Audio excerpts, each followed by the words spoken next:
My name is Amber, and I am 34 years old. Last month, my husband Derek came home with the biggest news of his career. He had finally been promoted to Director of Engineering at his company.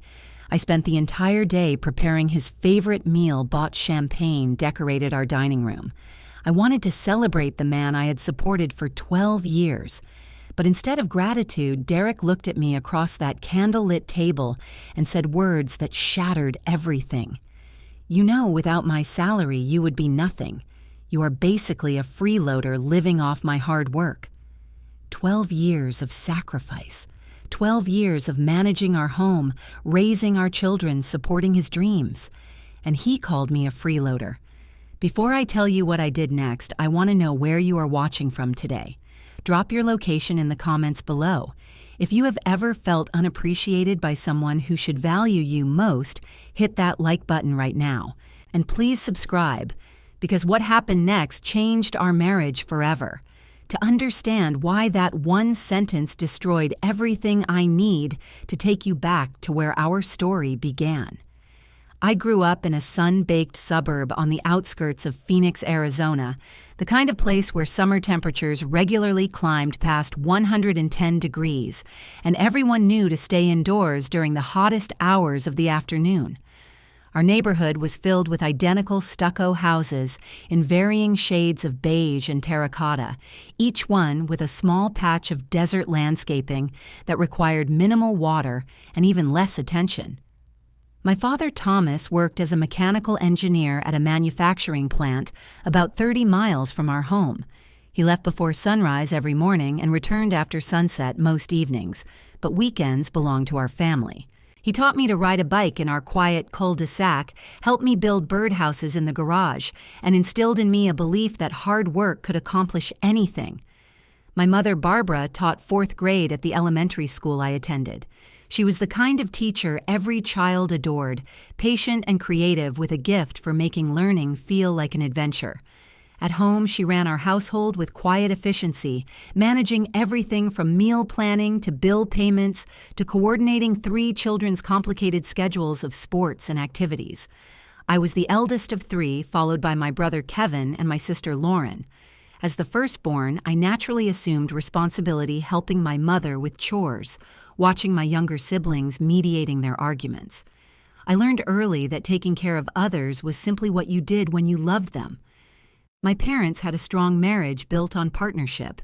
They divided responsibilities based on practicality rather than rigid gender roles. My father cooked on weekends because he enjoyed it. My mother handled finances because she was better with numbers.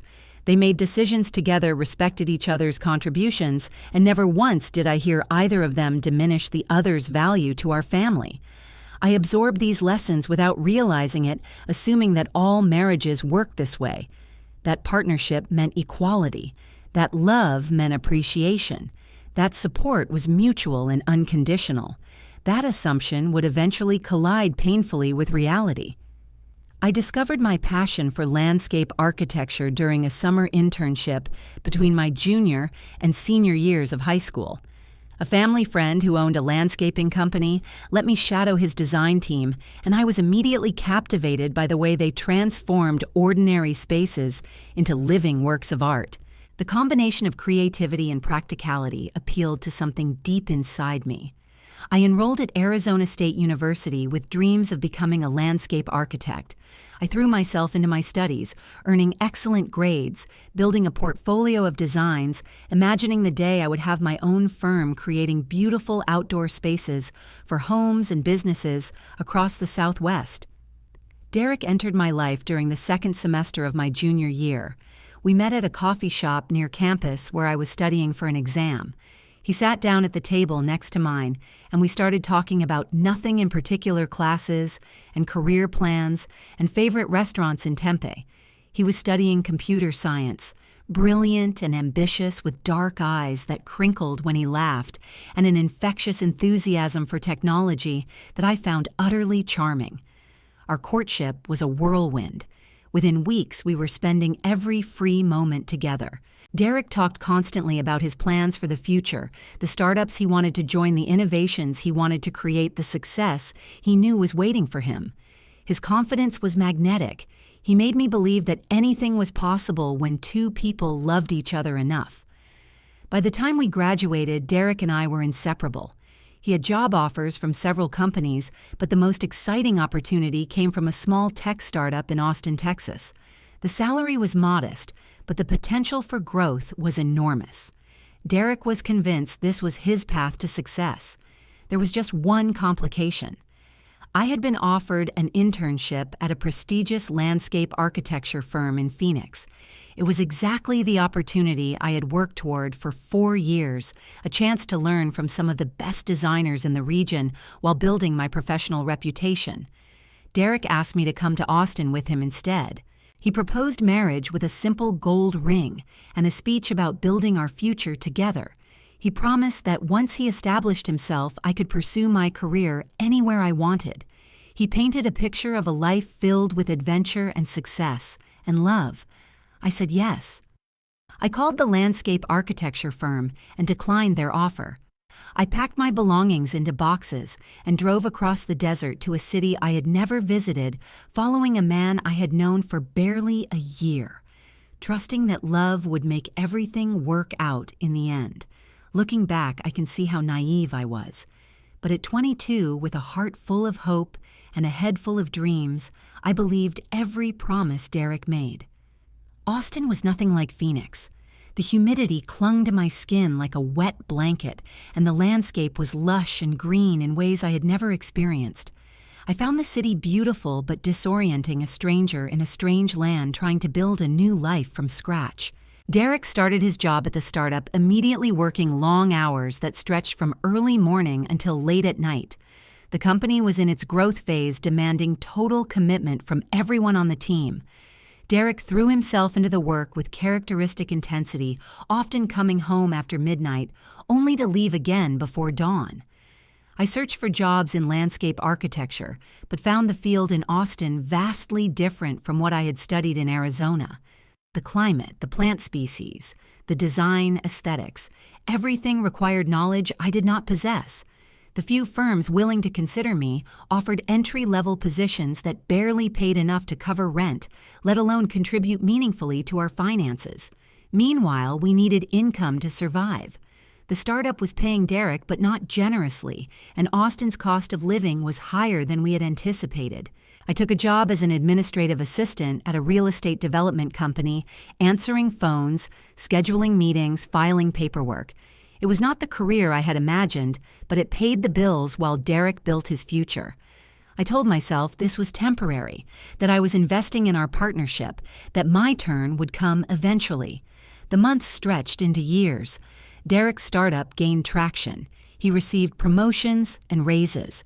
His trajectory was everything he had predicted and more. But our lives never seemed to stabilize enough for me to pursue my own ambitions. When I suggested taking night classes to update my landscape architecture credentials, Derek pointed out that the timing was not right. He was in the middle of a crucial project. We needed my income to supplement his. Maybe next year. Next year never came. Instead, 3 years into our marriage, I discovered I was pregnant. Derek and I had discussed children, abstractly agreeing that we wanted them someday. But someday arrived sooner than expected, bringing with it a host of decisions that would reshape our lives. Derek was approaching a pivotal moment in his career. The startup was preparing for a major funding round, and his performance in the coming months would determine whether he advanced to senior positions or remained in the middle ranks. He was working more than ever, often traveling for meetings with potential investors. We sat down to discuss our options. Daycare in Austin was expensive, and neither of us had family nearby who could help. My salary as an administrative assistant would barely cover the cost of childcare, leaving almost nothing to contribute to our household expenses. Derek suggested that I leave my job to care for our baby. It made financial sense, he argued. He was earning enough to support us, and my staying home would eliminate the need for expensive daycare. Once the child was older and his career more stable, I could return to work or finally pursue landscape architecture. I agreed because it seemed logical, because I wanted to be present for my child's early years, because I trusted that this arrangement was temporary, a practical decision for our family, rather than a permanent abandonment of my dreams. Our son Ethan was born on a rainy Tuesday in November. I held him in my arms and felt a love so overwhelming it brought tears to my eyes. Being his mother became my primary identity, and I embraced the role with everything I had. 3 years later, our daughter Lily arrived. My world expanded to include 2 small humans who needed me constantly, and I discovered that full-time motherhood was the most demanding job I had ever held. But it was also invisible. Derek did not see the pre-dawn feedings or the sleepless nights. He did not experience the constant mental load of tracking, developmental milestones, pediatric appointments, vaccination schedules, meal planning, grocery lists, household maintenance bill payments, social calendars, school preparations. He came home to clean clothes, hot meals, organized spaces, and well-cared-for children without understanding the hundreds of small tasks required to create that environment. I became the chief operating officer of our household, managing every aspect of our family's daily life, while Derek focused solely on his career. I told myself this was fair. He worked outside the home, I worked inside it. Different contributions, equal value. But somewhere along the way, I stopped believing my own narrative. Derek began making comments that chipped away at my confidence. When I mentioned feeling isolated from adult conversation, he suggested I join a mommy group. When I expressed frustration about never having time for myself, he reminded me how much he sacrificed at work. When I tentatively raised the idea of going back to school, he asked who would manage the household if I was too busy studying. The message was subtle but consistent. His work mattered. Mine was just housekeeping. I started to wonder if he was right. The transformation in Derek accelerated after he was promoted to engineering manager about 5 years into our marriage. The title came with a significant salary increase, stock options, and new responsibilities that further consumed his time and attention. Derek began traveling more frequently, attending conferences in San Francisco and Seattle and New York. He bought expensive suits and a luxury watch that cost more than my first car had. He joined a golf club where executives from various tech companies networked and made deals. I was genuinely happy for his success. I had supported him through the lean years, the stressful years, the years when our future was uncertain. Watching him achieve his goals felt like a validation of everything we had built together. But Derek's attitude toward me shifted in ways that made my stomach tighten with unease. He stopped asking about my day. He stopped thanking me for meals I prepared or laundry I folded. He stopped noticing when I got haircuts or wore new clothes. Our conversations revolved entirely around his work, his colleagues, his ambitions. I became an audience for his monologues rather than a partner in dialogue. When we attended social events with his coworkers, Derek introduced me simply as my wife, without mentioning anything about who I was or what I did. Their spouses, most of whom also worked full-time, talked about their careers and accomplishments, while I smiled and nodded and tried not to feel like a second-class citizen in my own life. One evening after returning from a company holiday party where a colleague had asked what I did, and Derek had answered, "She stays home with the kids," in a tone that made it sound like an affliction, I tried to talk to him about how I was feeling. "I was thinking about looking into taking some classes," I said carefully as we drove home. "There are online programs now for landscape design. I could study while the kids are at school and maybe start building a portfolio again." Derek did not take his eyes off the road. "Why bother? You have been out of the workforce for 7 years now. Nobody is going to take you seriously. And who would handle everything at home if you were busy studying?" The dismissal was so casual, so complete, that I felt it like a physical blow. But before I could respond, Derek's phone rang with a work call and the conversation was over. I tried again a few weeks later, approaching the subject differently. "I was thinking it might be good for me to have something of my own," I said during dinner. "Maybe just a small project designing gardens for friends and neighbors, something to keep my skills sharp." Derek sighed heavily. "Amber, you have the kids to take care of. You have the house to manage. Are not those enough? I do not understand why you always need more." I just want to feel like I am contributing something beyond housework, I said quietly. Derek reached for the salt without looking at me. You contribute by keeping things running here so I can focus on work. That is your contribution. His tone made it clear the discussion was over. I finished my dinner in silence and did not bring up the subject again. But the resentment began to build slowly, quietly, like water seeping through cracks in a foundation. The night everything changed arrived on an unremarkable Thursday in September. Derek had been building toward this promotion for years, Director of Engineering. It was the position he had dreamed about since we first moved to Austin, the title that would cement his place among the company's leadership. When he called to tell me the news, his voice was vibrating with triumph. I was genuinely excited for him.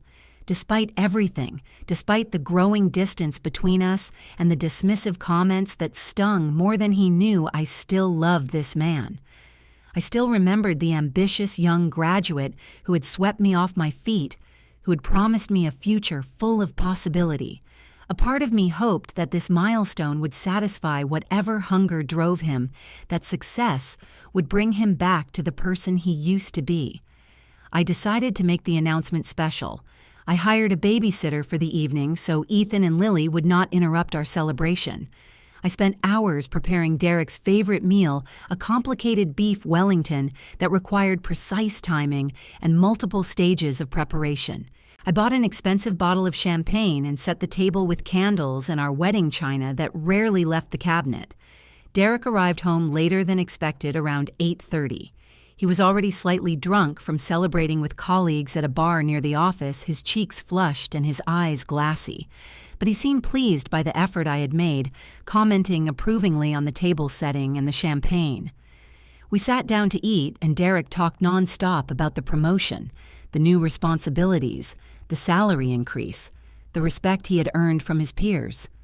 I listened and smiled occasionally, asking questions, playing the role of supportive wife that I had perfected over 12 years. Then as we finished the main course and I was preparing to bring out dessert, I mentioned something that had been on my mind. I was thinking, I said carefully, with your salary increasing, maybe this would be a good time for me to look into finally going back to school. Lily is in first grade now, Ethan is in fourth. They do not need me home all day anymore. I could take classes while they are at school and maybe start building toward a career again. I watched Derek's face as I spoke, looking for the encouragement I desperately wanted. Instead, I saw annoyance. A career. Derek laughed, but there was no warmth in it. Amber, come on, you have not worked in almost 10 years. Who is going to hire you? What would you even do? I studied landscape architecture, I reminded him. I have a degree. I could update my credentials, build a portfolio. With what experience? You have been out of the game for too long.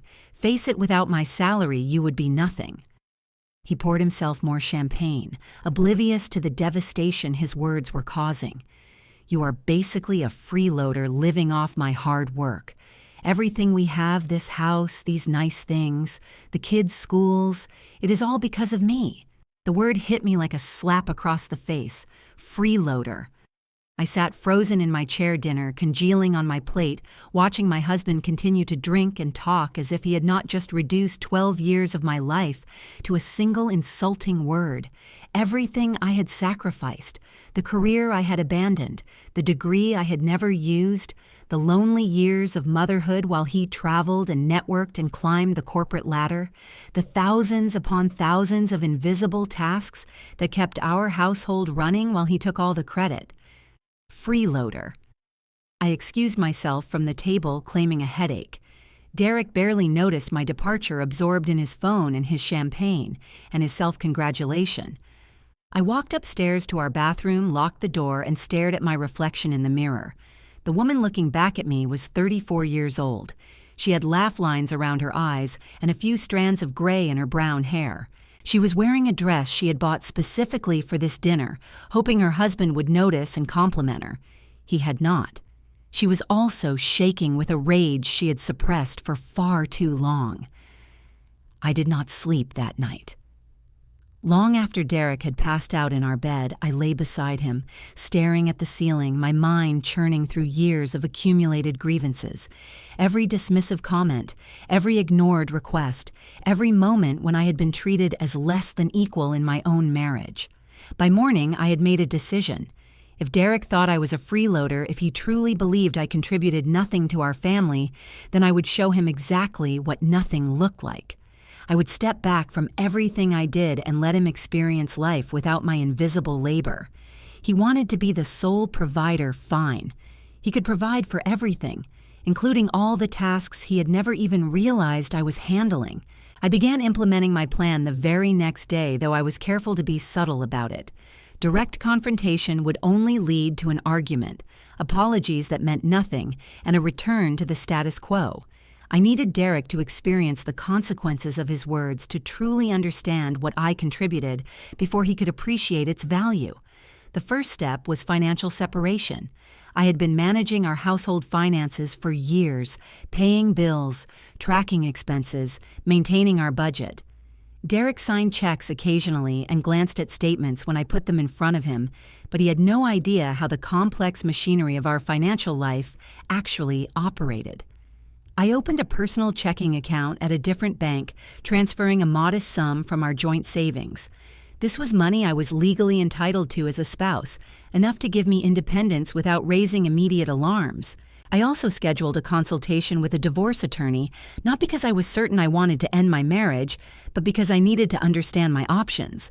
Knowledge was power, and I had been powerless for too long. Then I approached Derek with a suggestion framed to appeal to his ego. "I have been thinking about what you said," I told him over breakfast a few days after the promotion dinner. "You are right that you are the one earning the money. It does not make sense for me to be managing all the finances when you are the one working so hard for it. You should take over the household accounts." Derek looked surprised, but pleased. "You think so?" "Absolutely. You are a director now.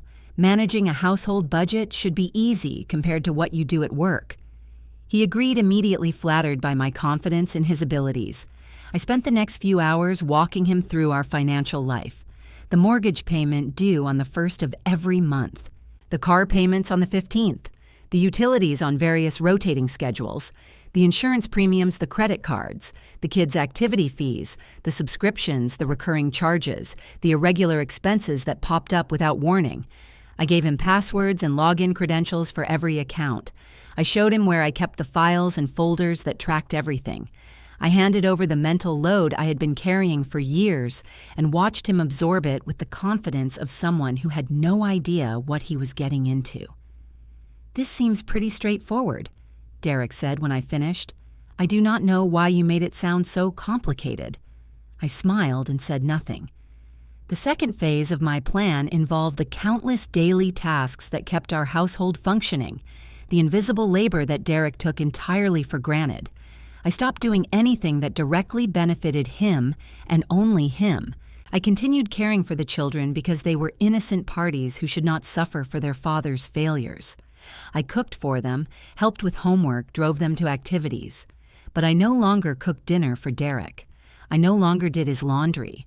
I no longer picked up his dry cleaning or refilled his prescriptions or scheduled his dentist appointments. When Derek asked why his dress shirts were not in the closet, I shrugged. "I have been so busy with the kids, I have not had time. But you can drop things at the dry cleaner yourself. It is on your way to work." When Derek complained that there was no dinner waiting for him when he got home late, I pointed to the refrigerator. "The kids and I already ate. There are leftovers you can heat up, or you could grab something on your way home. I assumed you would prefer to handle your own meals since you are the one earning the money." Each response was calm, reasonable, impossible to argue with, because I was simply reflecting his own logic back at him. If I contributed nothing, then my absence should make no difference.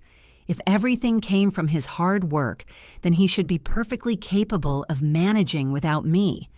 The effects were almost immediate. Within the first week, Derek forgot to pay the internet bill. The service was disconnected in the middle of a workday while he was trying to join a video conference from his home office. I heard him shouting obscenities from down the hall, frantically calling the service provider to restore the connection while his colleagues waited online. He emerged from his office 45 minutes later, red-faced and humiliated. "Why did not you remind me the internet bill was due?" "You are managing the finances now," I said, without looking up from my book. "I assumed you had it under control." He glared at me but said nothing, stomping back to his office to salvage what remained of his meeting. 3 days later, he discovered that the water bill was overdue. The late fee was modest, but the notice warned of disconnection if payment was not received promptly.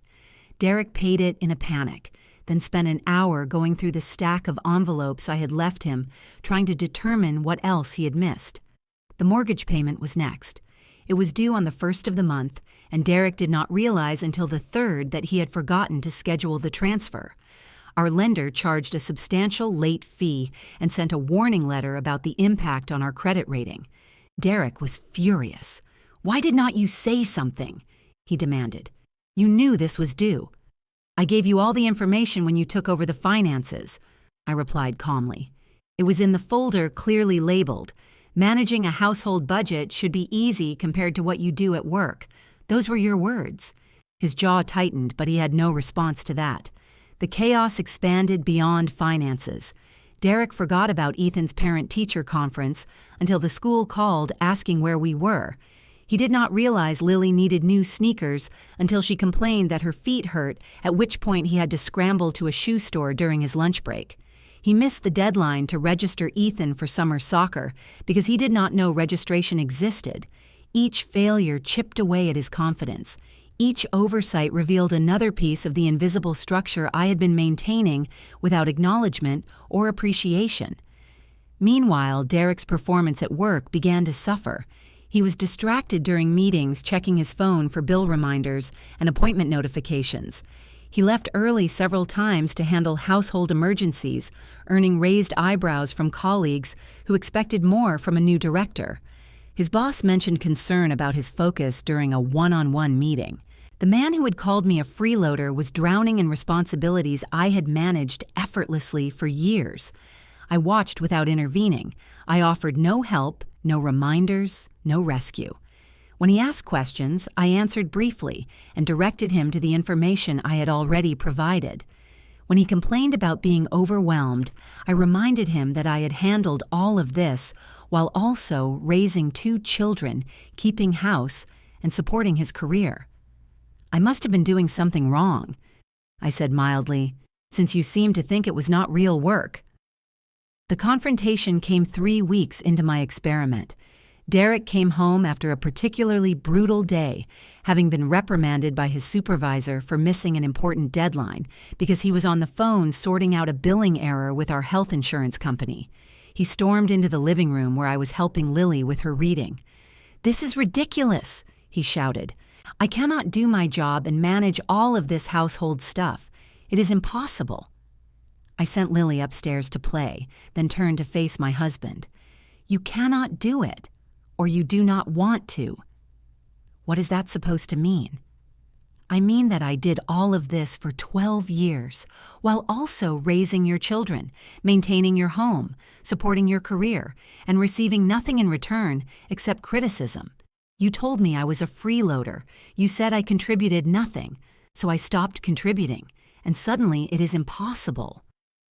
Derek stared at me, something flickering behind his eyes. I was drunk. I did not mean... "You meant every word," I interrupted. "Being drunk just made you honest enough to say it. You've been thinking it for years. I could see it in the way you looked at me, talked to me, dismissed everything I said or wanted. You stopped seeing me as a partner and started seeing me as a servant, a freeloader living off your generosity." "Amber." "No." My voice was firm. "You do not get to apologize yet. You do not get to smooth this over with words and then go right back to treating me like I do not matter. You need to understand what I have been doing. You need to feel what I have been carrying. And then maybe we can talk about whether this marriage is worth saving." I walked out of the room, leaving Derek standing alone among the chaos of bills and responsibilities he had never appreciated until they threatened to crush him. The turning point came on a Saturday morning exactly 4 weeks after my experiment began. I had taken the children to visit my mother in Phoenix for the weekend, leaving Derek alone in a house that suddenly felt foreign without the systems I had created to manage it. He was supposed to handle everything independently for 2 days a test I suspected he would fail. My phone rang on Saturday afternoon. It was Derek, and something in his voice was different. Not angry, not accusatory, defeated. "I do not know how you did it," he said quietly. "I have been trying all morning just to catch up on basic things, and I am so far behind I cannot see straight. The house is a mess. I forgot to buy groceries, so there is nothing to eat. I cannot find half of what I need because I do not know where anything is, and I keep realizing all these things that need to be done that I never even knew existed." I listened without responding. I was wrong. He continued, his voice cracking slightly. "What I said to you that night, I was so wrong. You are not a freeloader. You never were. I was just too blind and arrogant to see everything you were doing." "Why did it take you falling apart to notice what I've been doing for 12 years? I asked. Silence stretched across the phone line. When Derek spoke again, he sounded smaller than I had ever heard him. "Because I stopped paying attention. Because I got so focused on my career and my success that I forgot our life together was supposed to be a partnership. Because somewhere along the way I convinced myself that earning money was the only thing that mattered, and everything else was just background noise. I was background noise.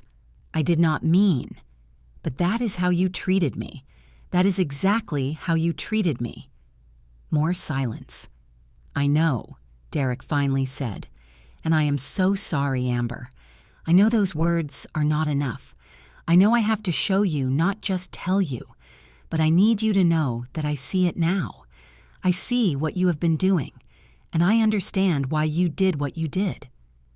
I did not respond immediately. Part of me wanted to accept his apology and move on to restore our family to its familiar patterns. But another part of me, the part that had been silenced for too long, knew that words without action meant nothing. "When I get home tomorrow," I said carefully, "we are going to have a real conversation. Not an apology tour where you say the right things and then forget about it. A real conversation about what needs to change if this marriage is going to survive." "Okay," Derek said. "Whatever you need. And we are going to couples counseling. Non-negotiable." "Yes," agreed. "And I am going back to school to finish what I started before I gave up everything to follow you to Texas. You are going to support that financially and practically without complaint." "Of course. Absolutely." I could hear the desperation in his voice, the fear of losing something he had taken for granted. Good. He should be afraid. I had been afraid for years, afraid of being dismissed, afraid of being devalued, afraid of disappearing entirely inside the role of wife and mother, while the person I used to be faded away. "I will see you tomorrow," I said. "And Derek. Do not think this conversation means I have forgiven you. It means I am willing to give you a chance to earn my forgiveness. Those are very different things." The months that followed were the hardest of our marriage, but they were also the most honest. We started couples counseling with a therapist named Dr. Reeves, a straightforward woman who refused to let either of us hide behind defensiveness or denial. In her small office twice a week, we unpacked 12 years of accumulated grievances, miscommunications, and slowly diverging expectations. Derek had to confront the ways his career ambition had warped into self-centeredness, how his increasing success had fed an ego that left no room for appreciating anyone else's contributions.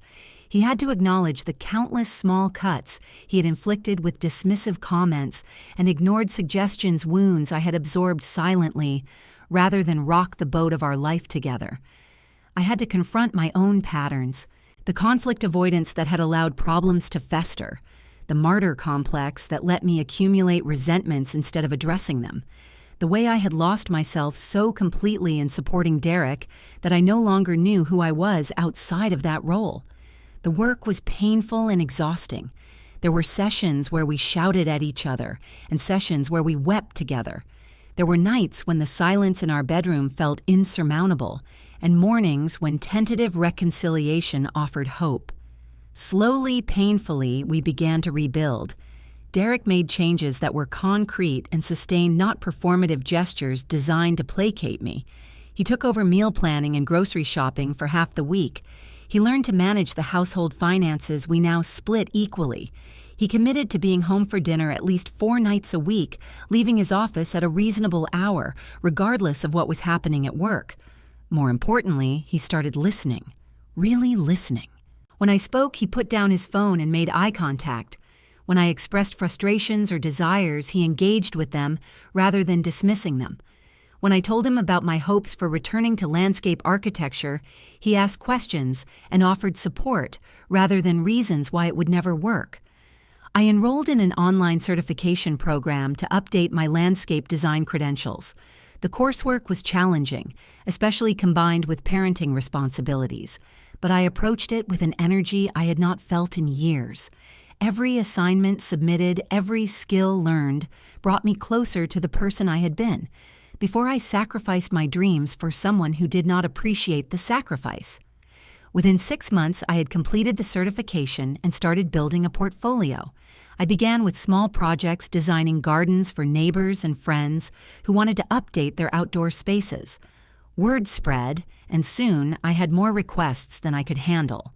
I started a small business working part-time while the kids were at school, creating the kind of beautiful landscapes I had dreamed about during those long-ago internship days in Phoenix. The income was modest at first, but it grew. More importantly, it was mine. Something I had built through my own effort, my own talent, my own determination. When I deposited those first client checks into my personal business account, I felt something I had not experienced in over a decade: pride. Our marriage did not return to what it had been before, because what it had been before was broken. We built something new instead. A partnership based on genuine equality where both people's contributions were valued and acknowledged, where nobody was dismissed as a freeloader and nobody's work was invisible.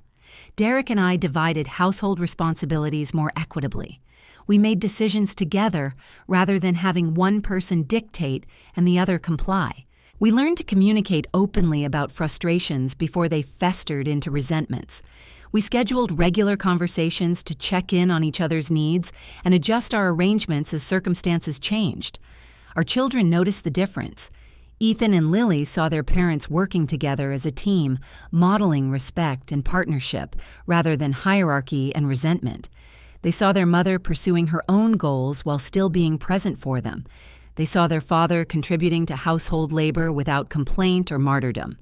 We were teaching them through example what a healthy relationship looked like. It was the legacy I wanted to leave them, more important than any house or inheritance.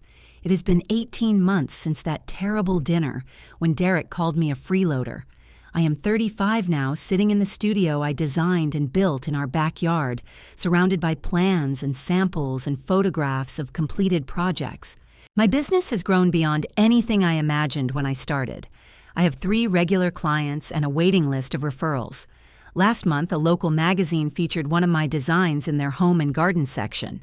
Derek supports my work wholeheartedly. He watches the kids on weekends when I have client meetings. He brags about my projects to his colleagues, showing photos on his phone with obvious pride. When I come home excited about a new commission, he celebrates with me, genuinely, not performatively. He still has his demanding career, still travels, occasionally, still works long hours when deadlines loom, but he no longer treats his job as the only meaningful contribution to our family. He no longer diminishes my work or my worth. He sees me clearly now as a partner and an equal, not as a support system designed to enable his success. Our marriage is not perfect. No marriage is. We still argue, still frustrate each other, still have to work consciously to maintain the patterns we have built. But the foundation is solid now in a way it never was before. We nearly lost everything, and the near miss taught us both what we had to lose. Looking back, I am grateful for that awful word, freeloader. It hurt more than anything Derek had ever said to me, but it also woke me up. It forced me to confront the reality of what my marriage had become and make a choice about what I was willing to accept. I chose myself. After years of choosing everyone else, I finally chose myself, and that choice transformed everything. If there is one lesson I want to share from my experience, it is this: your contributions have value whether anyone acknowledges them or not. The invisible labor that keeps households running, that supports careers and raises children and maintains relationships is real work. It deserves recognition and appreciation. You deserve recognition and appreciation. Do not let anyone make you feel like less than you are. Do not shrink yourself to make someone else feel bigger. Do not accept treatment that diminishes your worth or dismisses your sacrifices. And if someone calls you a freeloader, show them exactly what freeloading looks like. Step back and let them experience life without your labor. Sometimes the only way people learn to appreciate what they have is to lose it. You might save your relationship in the process, or you might discover that you are better off without it. Either way, you will have reclaimed your power and your sense of self. That is worth more than any title or salary or promotion. Now I want to hear from you. Have you ever felt undervalued by someone who should appreciate you most? How did you handle it? Would you have done what I did, or would you have chosen a different path? Share your thoughts in the comments below. Your experiences might help someone else who is struggling with the same feelings. If this story resonated with you, please give it a like so more people can find it. Share it with a friend who might need these words today. And if you have not already subscribed, hit that subscribe button and the notification bell so you never miss a story. Thank you for being here and listening to this story. Your time and attention mean the world to me. I wish you relationships filled with mutual respect and appreciation. May you always know your worth, and may you never let anyone make you feel like less than you are. Take care of yourselves and each other. Until next time.